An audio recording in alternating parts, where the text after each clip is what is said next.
우리가 뭔가 잘못을 저질렀을 때 학교 선생님은, 선배는, 부모님은, 교회 목회자는 우리의 잘못을 책망하는 이야기를 합니다. 너 그러다가 망한다. 나쁜 일 저지르는 사람 치고 잘 되는 꼴을 못 봤다. 네 인생 망치고 싶으냐? 이런 이야기들과 함께 우리를 바로잡으려고 강한 어조로 이야기하죠. 고개를 숙일 수밖에 없고 그 말들 앞에서 자기 자신을 돌아볼 수밖에 없습니다. 그런데 그런 순간에도 은근히 내 마음 한구석에서부터 솟아오르는 다른 생각이 있습니다. 그게 뭘까요? 그 생각은 욥이 친구들로부터 악인의 어떠함에 대해서 이야기를 들을 때도 똑같이 떠올랐는데요. 욥은 그 생각을 말하지 않을 수가 없었습니다. 21장입니다. 욥이 대답하여 이르되 너희는 내 말을 자세히 들으라. 이것이 너희의 위로가 될 것이라. 나를 용납하여 말하게 하라.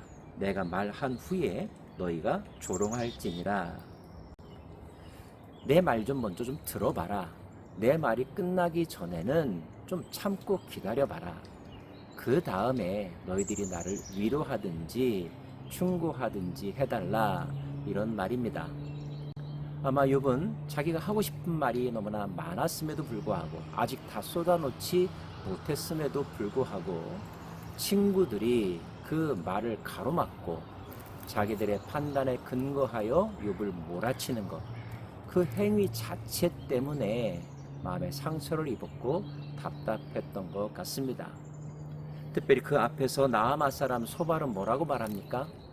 악인은 패가 망신할 거라 이야기하죠. 욥은 그 얘기를 듣다가 지금 이렇게 반응하고 있는 것인데요. 나의 원망이 사람을 향하여 하는 것이냐? 내 마음이 어찌 조급하지 아니하겠느냐? 너희가 나를 보면 놀라리라. 손으로 입을 가리리라. 나는 지금 사람을 원망하는 게 아니라는 것입니다. 좀 끝까지 내 이야기를 들어보고 그 다음에 너희들이 할 이야기를 해도 늦지 않았다. 이런 말입니다. 그러면서 6절입니다. 내가 기억하기만 하여도 불안하고 두려움이 내 몸집을 잡는구나. 어찌하여 악인이 생존하고 장수하며 세력이 강하냐. 그들의 후손이 앞에서 그들과 함께 굳게 서고 자손이 그들의 목전에서 그러하구나. 소봐라, 너는 지금 악인들이 망한다고 그랬지? 그런데 내가 주변에는 악한 일을 하면서도 망하지 않는 사람들이 너무나 많더라. 그들은 생존하고 장수하며 세력이 강하더라.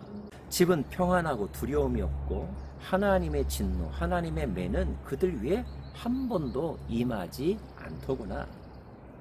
그들이 집안에서 기르는 가축들은 새끼를 베고 낙태하는 일이 없이 새끼를 잘 낳고 그 집안의 자녀들은 오히려 더 잘 되고 돈도 잘 벌고 사람들 앞에 유명해지고 자기가 하고 싶은 것 마음대로 하는 삶을 살더라. 그들이 비참하게 죽는다고 가만히 지켜보니 그들은 평생 행복하게 잘 살다가 아주 잠깐의 고통을 거친 후에 죽음의 세계로 넘어가더라. 어찌 하나님이 악인들을 멸하신다고, 악인들은 반드시 패가 망신할 것이라고 그렇게 강조하느냐? 네 말이 다 맞더냐? 아닌 경우도 있지 않느냐? 이렇게 말하고 있는 것입니다. 우리도 가끔 그런 생각이 들지 않습니까? 아, 정말 법은 멀고 주먹은 가깝구나. 법만 지키면서 사는 사람이 오히려 손해를 보는구나. 저 사람은 저렇게 나쁜 짓 하고도 떵떵하게 잘 살고 있는데 3대, 4대에 걸쳐서 부를 누리고 있는데 도대체 하나님이 계시다면 그분은 뭘 하시는 것인가? 세상에 공의가 어디에 있는가? 굳이 나만 순진하게 법대로 양심대로 살려고 이렇게 힘들게 할 필요가 있을까? 이런 생각이 들지 않습니까? 욥이 대언하고 있습니다. 심지어 그들은 하나님을 조롱하고 하나님의 뜻을 왜곡하는 이야기도 서슴지 않고 합니다. 그들은 하나님께 말하기를 우리를 떠나소서 우리가 주의 도리를 알기를 바라지 아니하나이다. 하나님 없이도 살 수 있다. 하나님에게 배우지 않겠다. 이렇게 자기 입으로 말하고 다닌다는 것입니다. 전능자가 누구이기에 우리가 섬기며 우리가 그에게 기도한들 무슨 소용이 있으랴 하는구나. 우리는 감히 하나님이라는 단어만 들어도 말조심하게 되고 몸가짐도 새롭게 하게 되는데, 어떤 사람들은 너무 거침없이 하나님의 이름을 거론하고 하나님을 조롱하는 듯한, 하나님의 뜻을 거역하는 말과 행동을 서슴지 않고 내뱉는 사람들이 많더라는 거죠. 그럼에도 불구하고 벼락을 맞지 않더라고요. 여러분, 계속해서 말합니다. 악인의 등불이 꺼짐과 재앙이 그들에게 닥침과 하나님이 진노하사 그들을 곤고하게 하심이 몇 번이던가. 결국 그 모든 것들을 심판하고 심판하지 않고는 너희들의 주장, 너희들이 지금 알고 있는 것대로 되는 것이 아니라 하나님의 뜻에 달려 있더라 하는 것이 욥의 생각이었고, 그 생각을 말해 왔던 것입니다. 그는 말합니다. 어떤 사람은 죽도록 기운이 충실하여 안전하며 평안하고 그의 그릇에는 젖이 가득하며 그의 골수는 윤택하고, 어떤 사람은 마음의 고통을 품고 죽음으로 행복을 맛보지 못하는도다. 사람마다 그 사는 모양이 너무나 다르죠.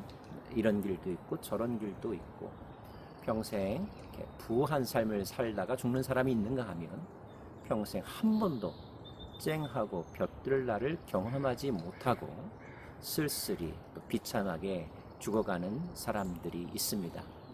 다양한 인생의 경로가 있다는 것, 그런 모습들이 있다는 것을 말하고 있죠.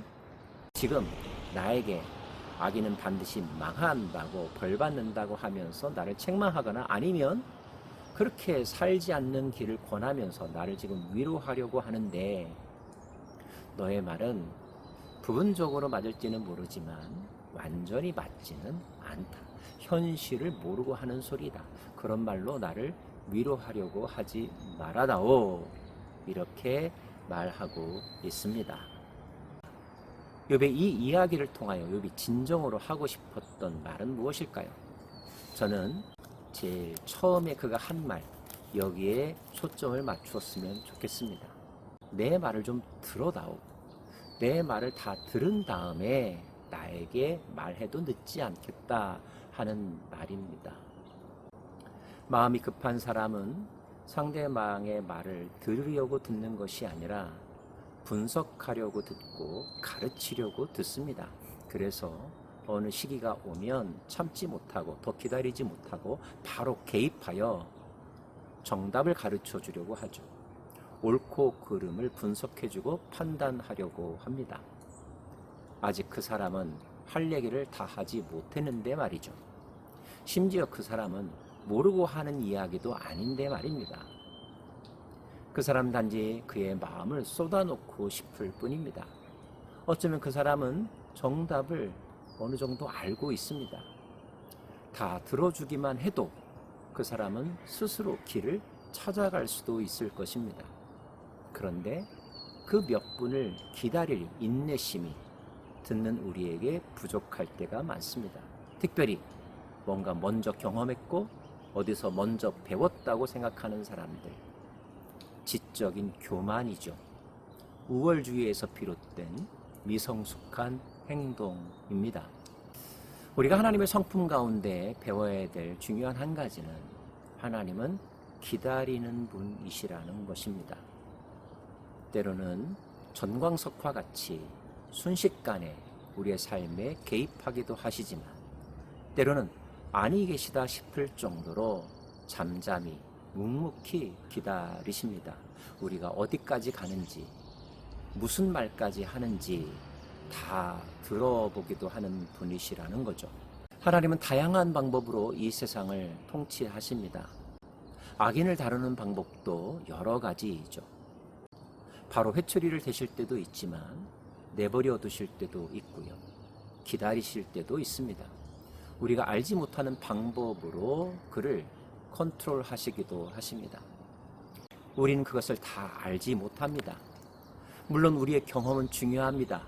그 경험에 기초하여 믿음이 생기고 그 믿음에 기초하여 행동해야 하기 때문이죠. 또 믿음에 기초한 행동이 파워가 있지 않습니까?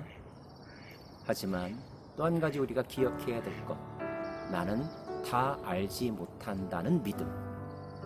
이 믿음이 우리를 겸손하게 하고 더욱더 하나님에게 집중하게 하고 하나님에 대한 기대감을 여전히 갖게 한답니다. 욥과 친구들의 논쟁을 바라보면서 우리 자신도 돌아볼 수 있기를 원하고요. 하나님이 이들의 대화 속에서 우리들에게 무엇을 말씀하시고 계시는지 주목하여 들을 수 있기를 원합니다. 기도하십시다.